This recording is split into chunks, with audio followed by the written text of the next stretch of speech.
नमस्कार साहित्य प्रेमियों और प्रिय विद्यार्थियों।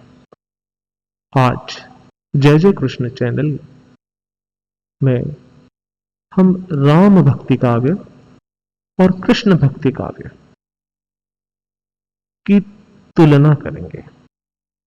हम देखेंगे विभिन्न बिंदुओं के आधार पर इनमें क्या समानताएं हैं, क्या विषमताएं हैं। यह अध्याय विभिन्न कक्षाओं के लिए उपयोगी है। कक्षा 9 व 10, कक्षा बीए प्रथम वर्ष, एमए आदि के पाठ्यक्रमों में यह विषय पूछा जाता है। इस विषय की आज हम विस्तृत विवेचना करेंगे। आइए हम करते हैं राम भक्ति काव्य धारा और कृष्ण भक्ति काव्य धारा के काव्यों की तुलना।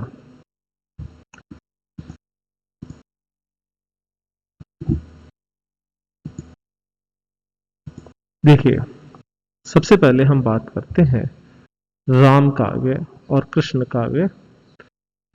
जो मैंने यहां लिखा है, यहां राम काव्य का तात्पर्य राम भक्ति काव्य है और कृष्ण काव्य का अर्थ है कृष्ण भक्ति काव्य। इनका हम तुलनात्मक अध्ययन करने जा रहे हैं। देखिए, राम काव्य और कृष्ण काव्य शुरू से ही रहे हैं। हम राम भक्ति काव्य और कृष्ण भक्ति काव्य की समानता पर बात करते हैं। तो सबसे पहली समानता जो आती है वह आती है चरित्र चित्रण पर। राम भक्ति काव्य में विष्णु का अवतार का चित्रण है और कृष्ण काव्य में भी विष्णु के अवतार का चित्रण है।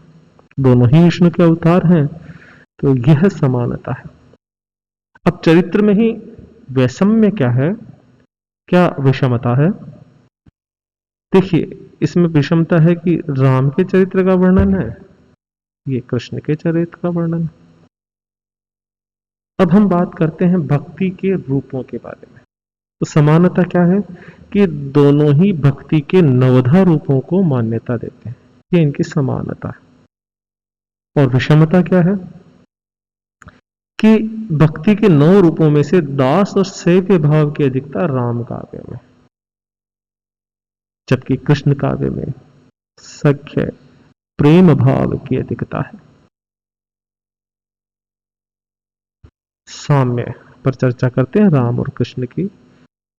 हम अलंकारों पर बात करें तो समानता क्या है? दोनों में अलंकारों का सजीव प्रयोग हुआ है, स्वाभाविक प्रयोग हुआ है। उपमा, रूपक, उत्प्रेक्षा, अतिशयोक्ति आदि अलंकार इसमें प्रयोग हुआ है। इसमें भी उत्प्रेक्षा, श्लेष, अतिशयोक्ति आदि अलंकार प्रयोग हुआ है। आगे हम बात करते हैं विषमता की। इस बिंदु पर हम चर्चा कर रहे हैं। तो राम कथा में मौलिक प्रसंगों की उद्भावना हुई है, पर कम मात्रा में हुई है। परंतु अगर यही कृष्ण कथा और कृष्ण काव्य में देखें तो कई मौलिक प्रसंगों की उद्भावनाएं हुई है। सूर सागर में सूरदास जी ने हर पद में मौलिक प्रसंग की कल्पना की है।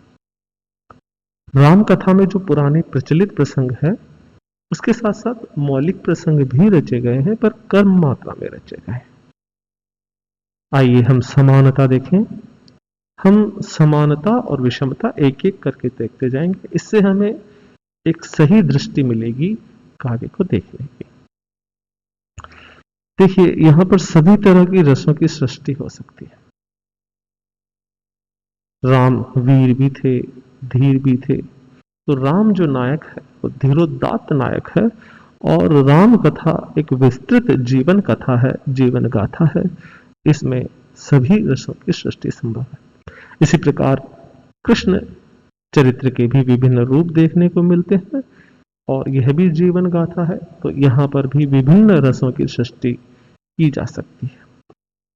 अब राम काव्य में देखें तो सभी तरह के रसों की सृष्टि की गई। परंतु कृष्ण काव्य में श्रृंगार, शांत, अद्भुत और करुण रस की अधिकता है। हाँ, वीर रस की भी की गई है, परंतु वीर रस यहाँ पर नहीं दिखाई देता, कम दिखाई देता है। श्रृंगार रस, शांत रस, अद्भुत रस और करुण रस, इनकी अधिकता कृष्ण काव्य में मिलती है। राम काव्य में ब्रज भाषा का प्रयोग मिलता है, यह समानता है, और कृष्ण काव्य में भी मिलता है। राम काव्य में अवधी भाषा का प्रयोग अधिक मिलता है। विषमता भी देख लें भाषा के संदर्भ में। विषमता यह है कि राम काव्य में अवधी भाषा का प्रयोग मिलता है और कृष्ण काव्य में राजस्थानी भाषा का प्रयोग, ब्रज भाषा का प्रयोग तो होता ही है, साथ साथ राजस्थानी भाषा का प्रयोग भी होता है। आइए हम जानते हैं और समानता। देखिए, राम काव्य में छंदों की विविधता तो कृष्ण काव्य में भी है, यह इनकी समानता है। और विषमता देखें तो दोहा चौपाई अर्थात कड़वक शैली का प्रयोग किया गया है, कवित्त सवैया शैली का प्रयोग किया गया है। परंतु कृष्ण काव्य में पद शैली का प्रयोग अधिक है। विभिन्न तरह के पद, चाहे सूरदास के पद हो, अन्य कवियों के पद हो, तो पदों की रचना अधिक की गई है, जिसको विभिन्न राग रागिनियों में गाया जा सकता है। तो यही समानता देखिए, भावना से परिपूर्ण काव्य है। कृष्ण काव्य और राम काव्य दोनों ही भावना से परिपूर्ण काव्य है। तो विषमता में अब विषमता पर चर्चा करेंगे एक साथ। राम काव्य लोक मंगल और आदर्शवादी भावना से ओतप्रोत है। लोक मंगल की कामना ज्यादा है, आदर्श की स्थापना की गई है, जबकि कृष्ण काव्य में लोक जीवन को दिखाया गया है, परंतु जन जीवन का चित्रण नहीं हुआ। लोक जीवन को दिखाया पर वो नहीं दिखाया, सारा जन जीवन नहीं दिखाया, एक विशेष भाग ही दिखाया है। यहां पर साध्य महत्वपूर्ण है, अर्थात कृष्ण को महत्वपूर्ण माना है, लोक जीवन को महत्वपूर्ण नहीं माना है। इसमें मर्यादा और नियमों की पालना आवश्यक है। राम काव्य में राम जी ने खुद ने किया, परंतु इसमें आदर्शों का पालन या नियम पालन जरूरी नहीं है। राम काव्य में विरोधी पक्षों से समन्वय का आग्रह किया गया है, जबकि कृष्ण काव्य में त्याग की भावना प्रमुख है। राम काव्य में जीवन के विविध पक्षों का वर्णन किया गया है, विभिन्न समाजों का वर्णन किया गया है, आदिवासी समाज, नगर समाज, विभिन्न तरह के अरण्य समाज, इनका वर्णन किया गया है। परंतु कृष्ण काव्य में समाज का वर्णन प्रमुख न होकर लीला वर्णन प्रमुख किया गया है। राम काव्य में जो चरित्र का अंकन है वो स्वाभाविक है, परंतु परंतु कृष्ण काव्य में चरित्रांकन में प्रतीकों की अधिकता बताई गई। प्रतीक अधिक है उसके अंदर। दोनों का उद्देश्य देखते हैं तो इनका उद्देश्य भक्ति और स्वांत सुखाय है। परंतु अगर हम कृष्ण भक्ति काव्य देखें और उसमें भी सूरसागर या सूरदास जी की या अष्टछाप के कवियों को देखें, तो उनका उद्देश्य भक्ति के साथ साथ सगुण भक्ति का मंडन भी है, सगुण भक्ति की स्थापना करना भी है। आइए हम देखते हैं समानता। दोनों ही भारतीय काव्य धारा का विकसित रूप है। दोनों देखिए, समानता है कि दोनों भारतीय काव्य धारा का विकसित रूप है। आचार्य हजारी प्रसाद द्विवेदी ने कहा कि जो हमारा भक्ति काव्य है वो दक्षिण भारत से आए। तो दक्षिण भारत में वैष्णव संत हुए हैं और वो दोनों राम और कृष्ण, राम भक्ति परंपरा और कृष्ण भक्ति परंपरा, दोनों ही परंपरा दक्षिण भारत में चलती थी और वही विकसित होकर उत्तर भारत में भारतीय काव्य धारा के अंतर्गत राम काव्य और कृष्ण काव्य के रूप में हमारे सामने आई। आइए हम वैषम्य की बात करते हैं। देखिए, अपभ्रंश की दोहा चौपाई शैली ली है राम काव्य ने, और चरित्र काव्य, किसी जीवन चरित्र को हम उजागर करते हैं तो चरित्र काव्य की परंपरा से इसका विकास हुआ। परंतु कृष्ण का विकास कैसे हुआ? कृष्ण काव्य, माफ कीजिए, कृष्ण काव्य परंपरा या काव्य धारा का विकास कैसे हुआ कि संस्कृत में देखिए जयदेव और मैथिली के विद्यापति की पद शैली और मुक्तक परंपरा का विकास कृष्ण काव्य में हुआ। आइए हम बात करते हैं विषमता के बारे में। यह राम काव्य है, तो यहाँ पर राम काव्य के संप्रदाय देखिए, श्री संप्रदाय, राघवानंद जी का रामावत संप्रदाय, कृष्णदास पहेहारी गलता पीठ का द्वारा संरक्षण और संवर्धन किया गया। कृष्ण भक्ति काव्य के संप्रदाय में देखें, निम्बार्काचार्य, मध्वाचार्य, वल्लभाचार्य, स्वामी हित हरिवंश, और इन्हीं के द्वारा, चाहे गौड़ीय संप्रदाय हो, राधा वल्लभी संप्रदाय हो, इनके द्वारा कृष्ण भक्ति काव्य का संरक्षण और संवर्धन किया गया है। साहित्य प्रेमियों, यह पाठ सभी तरह के विद्यार्थियों के लिए उपयोगी है, जो प्रतियोगी परीक्षाएं दे रहे हैं, जो समझ के लिए देख रहे हैं, जिनको साहित्य से लगाव है, विभिन्न परीक्षाएं दे रहे हैं, बोर्ड यूनिवर्सिटी की परीक्षाएं दे रहे हैं, उन सभी के लिए इसमें हमने ध्यान रखा है। विषय वस्तु को हमने सरल बनाने का प्रयास किया है। समानता देखिए, राम भक्ति काव्य में सिद्धांतों व दर्शन द्वारा पुष्टिकरण है। इसमें भी सिद्धांत और दर्शन द्वारा पुष्टिकरण, श्री संप्रदाय, रामावत संप्रदाय ये सिद्धांत बनाते हैं और उसका दर्शन नया विकसित करते हैं।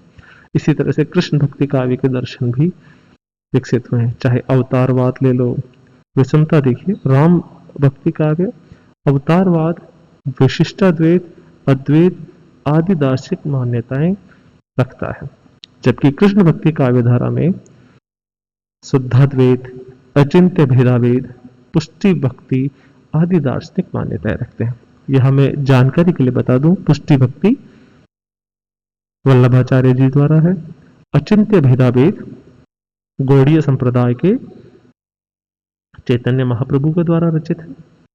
तो इस तरह के जो संप्रदाय है, यह विषमताएं बताता है।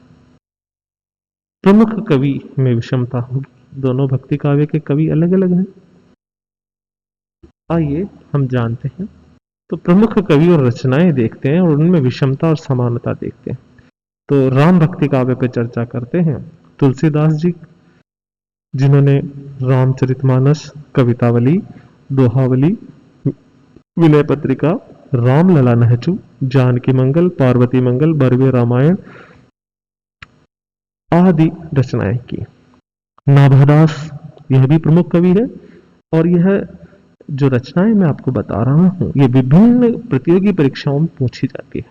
तो आप किसी भी स्तर के हो विद्यार्थी और किसी भी स्तर के लिए आप यह अध्याय देख रहे हैं, तो यह जान लीजिए कि यह बहुत ही महत्वपूर्ण पुस्तक है, जो कि मैंने आपकी स्क्रीन पर दिखाई है, और महत्वपूर्ण कवि है। नाभादास की जो भक्तमाल है, यह बहुत ही प्रसिद्ध है। केशव नामक कवि की रामचंद्रिका नामक महाकाव्य इन्होंने लिखा। यह राम काव्य का एक प्रमुख स्तंभ है। प्राणचंद जी का रामायण महानाटक, यह भी बहुत ही महत्वपूर्ण कार्य में है। ईश्वरदास जी का अंगद पैज, हृदय राम जी का हनुमान नाटक, रघुराज सिंह का राम स्वयंवर, और अग्रदास जी, जिन्होंने बहुत ही अधिक परिमाण में राम काव्य लिखा है, उनकी अग्र रामायण, अष्टयाम और अन्य किताबें भी प्रमुख हैं। आइए हम कृष्ण भक्ति काव्य के प्रमुख कवियों पर चर्चा करते हैं। सबसे जो प्रमुख कवि है सूरदास, राम काव्य में तुलसीदास, कृष्ण काव्य में सूरदास। इनकी 3 रचनाएं हैं, सूर सागर, सूर सारावली, साहित्य लहरी।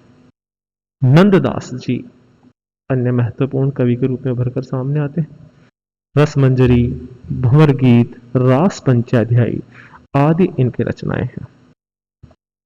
विद्यापति विद्यापति की पदावली जो कि कृष्ण भक्ति का एक प्रमुख काव्य है और कृष्ण भक्ति काव्य धारा की परंपरा का हमें बोध कराता है। जयदेव से भक्ति काल तक एक निरंतर कृष्ण भक्ति काव्य धारा प्रवाहित हो रही थी। इस मामले में विद्यापति एक महत्वपूर्ण कड़ी है। मीरा राजस्थान की कवियत्री थी और इनकी रचना है मीरा पदावली, नरसी मेहता मायरो, राग सोरठ के पद। यह इनकी प्रमुख रचना है। रसकान जी की सुजान रसकान, स्वामी हित हरिवंश की हित चौरासी, कुंभन दास, परमानंद दास, चीत स्वामी, गोविंद स्वामी, चतुर्भुज दास और कृष्णदास अन्य कवि। यहाँ आप देखिए कि मैंने इस अध्याय में जो कृष्ण भक्ति काव्य की थी है उसमें हमने साथ साथ आपको अष्टछाप के कवि भी बता दिए। देखिए मैं गोला कर रहा हूं, 1 2 3 4 5 6 7 और ये 8, ये 8 अष्टछाप के कवि। तो आपने अभी तक देखा राम काव्य और कृष्ण काव्य, अर्थात राम भक्ति काव्य धारा का काव्य और कृष्ण भक्ति काव्य धारा के काव्य में अंतर और समानताएं। साथ ही साथ हमने विभिन्न प्रतियोगी परीक्षाओं के लिए पूछे जाने वाले प्रश्नों का अध्ययन भी किया, विभिन्न बिंदुओं का अध्ययन किया। तो ये कवि और उनकी रचनाएं यह प्रतियोगी परीक्षाओं के लिए बहुत महत्वपूर्ण है दोनों तरफ। साथ ही साथ यहाँ पर आप देखिए विभिन्न संप्रदाय, यह भी बहुत महत्वपूर्ण है, और संप्रदाय के संस्थापक जो कि मैंने आपको बताया। धन्यवाद, आपने मेरे वीडियो को देखा। कृपया प्रोत्साहन के लिए मेरे चैनल को सब्सक्राइब करिए ताकि मैं और अधिक अच्छा अध्याय बना सकूं और अधिक समय दे सकूं। प्लीज मेरे चैनल को सब्सक्राइब करें, शेयर करें। इसी आशा के साथ आपसे विदा लेते हैं।